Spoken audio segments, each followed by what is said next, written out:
Hi ಎಲ್ಲರಿಗೂ ನಮಸ್ಕಾರ. ನಾನು ನಂದಿನಿ. ನಿಮಗೆ ರೊಟ್ಟಿ ಬರಲ್ಲ ಅಂತ ಹೇಳಿದರೆ ಈ ರೀತಿಯಾಗಿ ನೀವು ಮಾಡ್ಕೋಬೋದು. ಅದಕ್ಕೆ 1 ಕಪ್ಪಷ್ಟು ಜೋಳದಿಟ್ಟು ಹಾಗೆ 1/4 ಭಾಗದಷ್ಟು ಅಕ್ಕಿ ಹಿಟ್ಟು, ಉಪ್ಪು ಮತ್ತು ಅರಿಶಿನ ಹಾಕ್ಕೊಂಡು ಡ್ರೈ ಮಿಕ್ಸ್ ಮಾಡ್ಕೊಳ್ಳಿ. ಸೊ ಅದೇ ಕಪ್ಪಲ್ಲಿನೇ ನೀವು 1 ಕಪ್ಪಷ್ಟು ನೀರನ್ನ ಕುದಿಯೋಕೆ ಇಟ್ಬಿಟ್ಟು ಇನ್ನೇನು ಕುದಿ ಬರ್ತಾ ಇದೆ ಅಂದಾಗ ಮೆಣಸಿನ್ಕಾಯಿ ಮತ್ತು ಕೊತ್ತಂಬರಿ ಸೊಪ್ಪು ಮತ್ತು ಸ್ವಲ್ಪ ಜೀರಿಗೆ ಹಾಕ್ಬಿಟ್ಟು ಮಿಕ್ಸಿ ಮಾಡ್ಕೊಂಡಿರೋಂಥ ಪೇಸ್ಟ್ನ ಹಾಕ್ಕೊಳ್ಳಿ.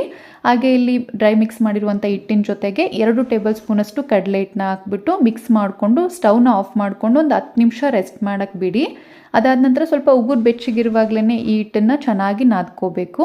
ಸೊ ಈ ಹದದಲ್ಲಿದ್ದರೆ ಸಾಕು. ಈ ರೊಟ್ಟಿನ ನೀವು ತಟ್ಕೋಬೋದು ಅಥವಾ ಲಟ್ಟಿಸ್ಕೋಬೋದು. ತುಂಬ ಚೆನ್ನಾಗಿರುತ್ತೆ. ಇದಕ್ಕೆ ಬೆರಿಕೆ ಹಿಟ್ಟಿನ ರೊಟ್ಟಿ ಅಂತ ಹೇಳ್ತಾರೆ.